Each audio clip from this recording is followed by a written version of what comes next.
Chicas, pues aquí está la máquina de coser. Le voy a estar abriendo el paquete y ya saben que tenemos código de descuento y se los voy a estar dejando aquí en el video. Igual los links y todo lo que necesitan saber de Temu se los voy a estar dejando en la cajita de información. Entonces vamos a abrir nuestra máquina de coser. Yo no sé mucho de coser, chicas, entonces pues voy a estar aprendiendo con esta maquinita, pues practicando, ¿no? Por eso no me he comprado como que una profesional. Creo que con esta es suficiente por ahora. Y pues vamos a abrirla.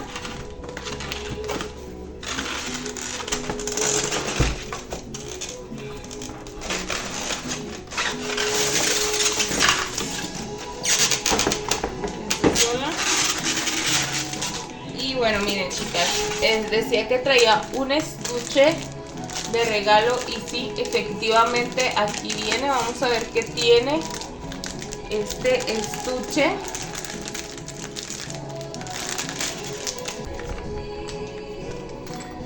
Miren, trae agujas. Ay, yo apenas iba a comprar un descosedor y aquí trae descosedor. Trae agujas para manos, seguros, tijeras, botones. Trae un dedal y trae hilos y trae cinta de medir. O sea, está muy padre, muy completo el kit de costura que viene aquí adentro de la máquina. Me encantó. Y pues vamos a ver lo demás que viene por acá. Trae por acá también, pues trae más hilos. Trae aquí otra aguja. Trae de estos carretes de hilo. Y trae aquí esta cosita que no sé para qué es. Ah, creo que es... sí, es esto de aquí. Miren. Viene muy completo. Y trae aquí su pedal. Y su... para conectarlo a la luz.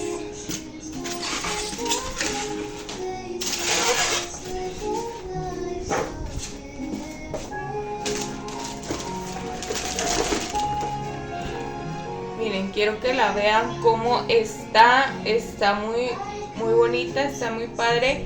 Y trae diferentes para coser, diferentes puntadas. Y trae aquí una regla. Trae como para que coser lento o rápido, para hacer el loop, regresar. Y pues es una máquina sencilla. Yo ya tengo experiencia con otra chiquita que también compré en Temu, pero hoy quise esta. Entonces vamos a probarla, chicas. Vamos a ver qué tal sale.